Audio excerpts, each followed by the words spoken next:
నమస్తే, welcome to పోరాటగలం TV. నేటి వార్తా విశేషాలు.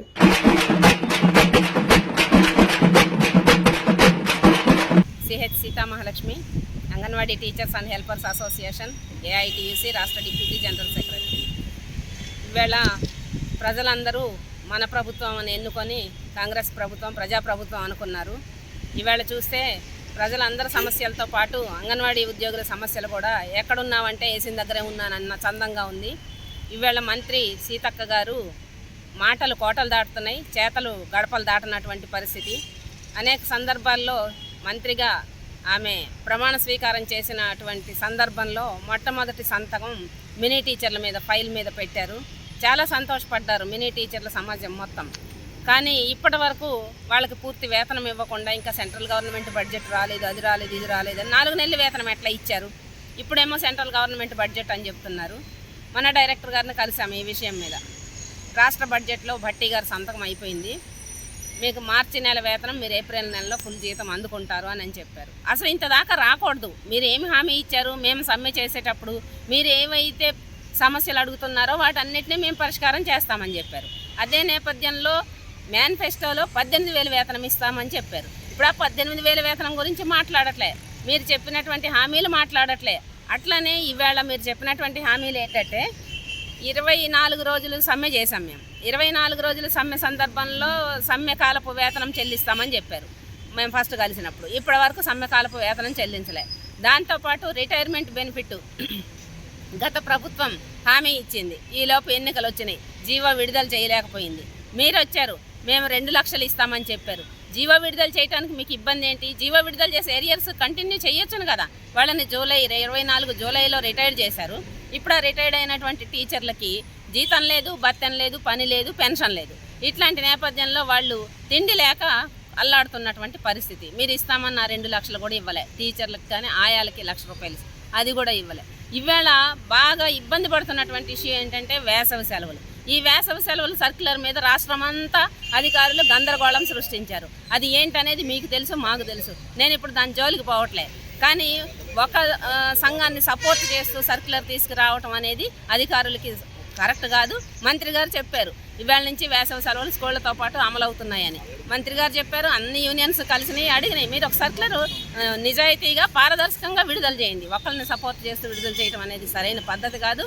ఇవాళ ఒంటిపూట బడులు మాత్రమే మీరు రిలీజ్ చేశారు. మేము అడుగుతున్నాం పాఠశాలలతో సమానంగా వేసవి సెలవులు ఇవ్వండి అని. ఇవాళ ఇప్పటికి నిన్న 40 డిగ్రీల ఎండ నమోదైంది. అంటే రానున్న రోజుల్లో ఇంకా పెరిగే అవకాశాలు ఉన్నాయి. గవర్నమెంట్ 50 డిగ్రీలు పెరిగినా ప్రకటించదు. ఈ నేపథ్యంలో అంగన్వాడీ పిల్లలు కాదా అని మీకు అసలు కనీసం మానవత్వం ప్రభుత్వానికి ఉందా అని చెప్పి అడుగుతున్నాం. వీళ్ళ కాలేజీలకి వేసవి సెలవులు ఇస్తారు, ఉపాధ్యాయులకి వేసవి సెలవులు ఉంటాయి, ప్రాథమిక పాఠశాలలకి వేసవి సెలవులు ఉంటాయి, 10వ తరగతి 1వ తరగతి నుంచి వేసవి సెలవులు ఉంటాయి. అంతకంటే చిన్న బుడి అడుగులేసే అంగన్వాడీ పిల్లలకి వేసవి సెలవులు లేకపోవడం, అసలు తల్లులు పంపరు. మేము అడుగుతున్నాం, కోవిడ్ టైంలో టీహెచ్ఆర్ ఇచ్చాము, ఇబ్బంది ఏం జరగలేదు ఐసీడీఎస్కి. మేము ఐసీడీఎస్కి ఇబ్బంది కలిగించే పరిస్థితి అంగన్వాడీ వర్కర్ ఐసీడీఎస్ని బాగు చేయడం కోసం ఉంది. ఐసీడీఎస్కి మంచి పేరు తేవటం కోసం టీచర్లు ఆయాలు పనిచేస్తున్నారు తప్పితే ఐసీడీఎస్ పేరు చెడగొట్టడం కోసం పనిచేయటంలే. ఇవాళ పరిస్థితి ఎండలు బాగా ఉన్నాయి, అందుకనే బర్నింగ్ ఇష్యూగా ఉంది. కాబట్టి వేసవి సెలవులు కూడా పాఠశాలలతో సమానంగా ఇచ్చేలాగా మీరు జీవో విడుదల చేయండి అని చెప్పి ఈ సందర్భంగా డిమాండ్ చేస్తున్నాం. మళ్ళీ దాన్ని మేము అడుక్కోవాల్సి వస్తుంది. వచ్చిన గవర్నమెంట్ నల్లా మాకు ఒక పూట బళ్ళు ఇవ్వండి, మాకు వేసవి సెలవులు ఇవ్వండి, ఒక పూట బళ్ళు ఇవ్వండి, వేసవి ఇదే సరిపోతుంది జీవితకాలం. ప్రతి సంవత్సరం మీరు ఒక జీవో విడుదల చేయండి అండి. జీవో విడుదల చేయకుండా వేసవి సెలవులకు ప్రతిసారి సర్క్యులరు అని అంటే అది సాధ్యం కాదు. విద్యాశాఖలో ఎట్లనైతే ప్రతి సంవత్సరం వేసవి సెలవులది ఒంటిపూట బడులది జీవో ఉందో అదే నేపథ్యంలో మీరు జీవో విడుదల చేయాలని డిమాండ్ చేస్తున్నాం. దీంతో పాటుగా ఇంకా మేము అడుగుతున్నటువంటి విషయాలు ఏంటంటే అసలు చాలా చోట్ల అంగన్వాడీలో సొంత బిల్డింగులు లేవు. ఉన్న బిల్డింగులకి అంగన్వాడీ కేంద్రాల్లో మంచినీటి సౌకర్యం లేదు. 80% అంగన్వాడీ కేంద్రాల్లో ఉప్పు నీళ్లు ఉన్నాయి. అసలు పిల్లలకి మంచినీళ్ళు పోసే పరిస్థితి ప్రభుత్వానికి లేదా? మీరు ఇవన్నీ పెట్టారు, మినరల్ వాటర్ స్కీమ్స్ ఇవన్నీ పెట్టారు. ఒక మినరల్ వాటర్ డబ్బా అంగన్వాడీ కేంద్రానికి సప్లై చేయడంలో ఇబ్బంది ఏం లేదు. ముందు నీళ్లు గాలి మంచిగా ఉండాలి, అప్పుడు మాత్రమే పిల్లల ఆరోగ్యం బాగుంటుంది. ఈ నేపథ్యంలో అంగన్వాడీ కేంద్రాలన్నిటికీ కూడా మంచినీళ్ళు సప్లై చేయాలి. రేపు ఎండాకాలం పిల్లలు ఇబ్బంది పడకుండా, అంగన్వాడీ టీచర్లు ఇబ్బంది పడకుండా ఉండాలని మేము రిక్వెస్ట్ చేస్తున్నాం. అట్లానే ఈ వేసవి సెలవుల మీద ఇచ్చినటువంటి సర్క్యులర్లో ఏం చెప్పారంటే 12:30 వరకు, ఉదయం 8 గంటల నుంచి మధ్యాహ్నం 12:30 వరకు సెంటర్లు ఓపెన్ చేసి ఉంచాలి అని చెప్పారు. దాని అర్థం ఏంటి? 12:30 తర్వాత క్లోజ్ చేయమని కదా. అధికారులు అత్యుత్సాహం చూపించి ఇప్పటికే కొన్ని కేంద్రాల్లో వాయిస్ మెసేజ్లు పెడుతున్నారు కొన్ని ప్రాజెక్టుల్లో. అక్కడ చెప్పింది ఏంటి జీవోలో? మీరు మాన్యువల్ సర్వేలు చేయండి, ఎన్హెచ్టిఎస్, పోషన్ ట్రాకర్ యాపుల్లో మీరు అటెండెన్స్లు అవన్నీ చూసుకోండి, అట్లానే బిఎల్ఓ డ్యూటీలు ఇంకా ఏమన్నా ఇతరత్ర హోమ్ విజిట్ ఇవన్నీ ఉంటే చూసుకోండి అన్న. ఇవన్నీ ఇంట్లో కూర్చొని చూసుకుంటారు. అంగన్వాడీ టీచర్ కానీ ఆయా కానీ పిల్లలు లేకుండా అంగన్వాడీ టీచరు ఆయా సెంటర్లో ఏం చేస్తారు? ఈ జ్ఞానం అధికారులకు లేదా? మేము అధికారులతో మాట్లాడాం. చిన్న పిల్లలకు కూడా అర్థమయ్యే రీతిలో ఈ జీవో ఉన్నది, అధికారులు ఎందుకు ఇట్లా చెప్తున్నారు, మేము వాళ్ళ దృష్టికి తీసుకెళ్తామన్నారు. 4 గంటల దాకా టీచర్ ఉండి ఏం చేస్తుంది ఎర్రటి ఎండలో? మీ ఫోన్కి అందుబాటులో ఉండకపోతే మీరు అప్పుడు టీచర్ మీద చర్యలు తీసుకోండి. సో ఉపాధ్యాయులు 4 దాకా ఉంటున్నారా స్కూళ్ళల్లో? వాళ్ళని ఎందుకు అడగరు? వాళ్ళు అంటే లక్షల జీతం తీసుకుండే వాళ్ళేమో టీచర్లు లేకపోయినా పర్వాలేదు, ఇప్పుడు అంగన్వాడీ టీచర్లు అక్కడ ఉండి ఏం చేయాలి మేము? మీరు ఒక ప్రశ్నకి సమాధానం చెప్పండి అని అధికారులను అడుగుతున్నాం. మీ ఫోన్కి అందుబాటులో లేకపోతే, మీరు ఆఫీస్ నుంచి పిలిపి వచ్చినప్పుడు మీ దగ్గరకు రాకపోతే అప్పుడు చర్యలు తీసుకోండి. మా పని మేము చేస్తూ ఉంటాం, ఎన్హెచ్టిఎస్ చేస్తాం, పోషన్ ట్రాకర్ చేస్తాము, సర్వేలు చేస్తాము, అట్లనే బిఎల్ఓ డ్యూటీలు ఉంటాయి, ఇంకా ఇతరత్ర హోమ్ విజిట్లు ఇవన్నీ ఉంటాయి. ఎండలో పడి చేయం కదా. ఎండలో ఎవడుంటాడండి ఇంట్లో? ఎవడు పనికి ఆడిపోతుంటాడు, తలుపులు వేసుకొని పడుకుంటే ఆ ముసుగులు వేసుకొని ఎండలో వెళ్ళి వాళ్ళ తలుపు కొట్టి మేము అమ్మ సర్వే కోసం వచ్చాము, పోషన్ ట్రాకర్ వచ్చాము అని ఇది ఒకటి చెప్తున్నారు. ఇది బాగా ఇబ్బందికరమైనటువంటి అంశం. దీన్ని అధికారులు సరి చేసుకోవాలని చెప్తున్నాం. ఇంకొకటి, ఈ పోషన్ ట్రాకరు వచ్చిన తర్వాత ఇప్పుడు ఆధార్ లింక్ చేశారు. అన్ని ఆధార్ లింక్, ఒక పిల్లోడు ఫోటో తీయాలి, ఫోటో క్యాప్చర్ చేయాలి, ప్రీ స్కూల్ ఫోటో పెట్టాలి, యాక్టివిటీ ఫోటో పెట్టాలి, ఇవంతవరకు ఓకే. కానీ ఇప్పుడు ఆధార్ లింక్ చేసిన తర్వాత ఫీడింగ్ ఇచ్చేటప్పుడు ఓటీపీ అడుగుతూ ఉంది. ఒక పక్కన మీరు ఓటీపీలు చెప్పొద్దు అని చెప్పి యూట్యూబుల్లో అక్కడ ప్రచారాలు జరుగుతూ ఉన్నాయి. ఈ ఓటీపీలు అడుగుతూ ఉంటే ఓటీపీలు మమ్మల్ని ఎందుకు అడుగుతారు? మీరు మాకు ఫోన్ చేయకండి, మేము ఓటీపీ చెప్పము అని చెప్పి తల్లిదండ్రుల నుంచి ఇబ్బంది అవుతున్నటువంటి పరిస్థితి. అందుకని ఈ ఓటీపీ అనేది లేకుండా చూడండి, ఆధార్ లింక్ అనేది లేకుండా గతంలో నడిచిన అంగన్వాడీ కేంద్రాలు ఇప్పుడు నడుస్తున్నాయి, భవిష్యత్తులో కూడా నడుస్తాయి. అందులో ఇబ్బంది ఏం లేదు. మనం సక్రమంగా పనిచేసినప్పుడు భయపడాల్సినటువంటి అవసరం లేదు. ఈ ఓటీపీలతోటి గొడవ అయిపోతూ ఉంది, రిజిస్ట్రేషన్స్ కావటం లేదు, పిల్లలకి ఫీడింగ్ సరిగ్గా అందటం లేదు. పోషన్ ట్రాకర్లోనైతే అసలు రిజిస్ట్రేషన్సే కావటం లేదు. ఈ 2 యాప్లని కలిపి ఒక యాప్ చేయండి అని అనేక సంవత్సరాలుగా అడుగుతూ ఉన్నాం. ఇప్పటి వరకు అధికారులు ఏం చేస్తున్నారు, అక్కడ డైరెక్టరేట్లో ఏం చేస్తున్నారు అనేది మాకు అర్థం కానటువంటి పని.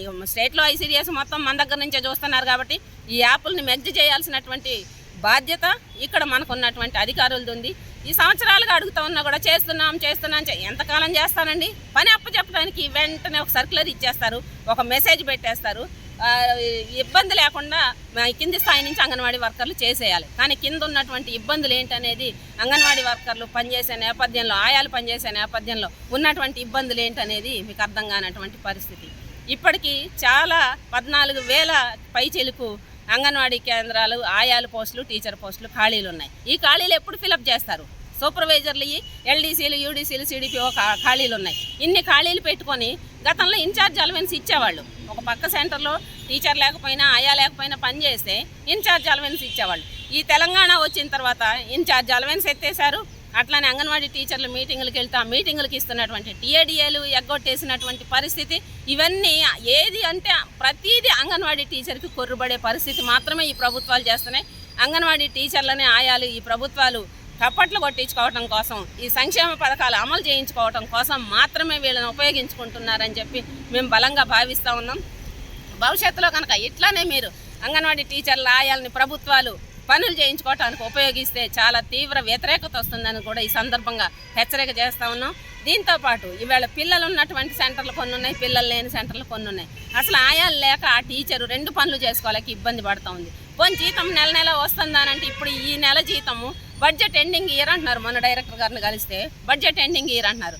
బడ్జెట్ ఎండింగ్ ఇయర్ అయితే జీతాలు చేయడానికి ఇబ్బంది ఏంటి? ఆశా వర్కర్లకు ఎట్లా వచ్చినాయి, మిగతా వాళ్ళకి ఎట్లా వచ్చినాయి? అంగన్వాడీ వర్కర్లకే బడ్జెట్ ఎండింగ్ ఇయరా? ఇందులో మీరు సక్రమంగా మీ యొక్క పని అక్కడ నిర్వర్తించడం లేదా అనే అనుమానం మాకు వస్తూ ఉంది. మీరు మాట్లాడండి, బడ్జెట్ సెక్షన్లో మాట్లాడండి, ఫైనాన్స్ సెక్షన్లో మాట్లాడి సకాలంలో జీతాలు వేయించడం కోసం ప్రయత్నం చేయండి. గత ప్రభుత్వం ఉన్నప్పుడు 14వ తారీఖున వేతనం వేస్తామన్నారు, 2-3 నెలలు వేశారు. తర్వాత ప్రభుత్వం మారింది, 1వ తారీఖున వేతనం వేస్తామన్నారు. 1వ తారీఖు లేదు, 14 లేదు, 15 లేదు, 20వ తారీఖు అడుక్కోవాల్సి వస్తుంది. బడ్జెట్ వచ్చిందా అండి, జీతాలు ఎప్పుడు వస్తున్నాయండి అని చెప్పి యూనియన్స్గా డైరెక్టరేట్కి ఫోన్లు చేసి సమాచారం తెలుసుకోవాల్సినటువంటి పరిస్థితి ఇక్కడ కింది స్థాయిలో మాకు ఎదురవుతున్నటువంటి పరిస్థితి.